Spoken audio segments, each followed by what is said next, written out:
Hi all, welcome to Clear and Concise. Let's have a look at this question. A steel block of 100 by 50 by 25 is subjected to hydrostatic pressure of 150 megapascals. So consider this block and let's assume this is 100 and vertical axis is 50 and this z axis is 25 Now it is subjected to hydrostatic pressure of 150 megapascals. Hydrostatic pressure is compressive in nature. In all three directions, the pressure is equal. That is sigma x is equals to sigma y equals to sigma z for hydrostatic case. That is equals to minus 150 megapascals, 10 power of 6 pascals. It is given in the problem here. Now we need to find the change in length along this longest edge due to the hydrostatic pressure.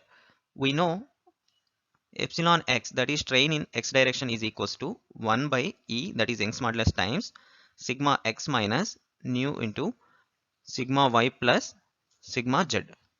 And we know strain is equals to change in length by original length, that is equals to 1 by E times sigma x minus nu into sigma y plus sigma z. We know sigma x is equals to sigma y is equals to sigma z, that is equals to some sigma.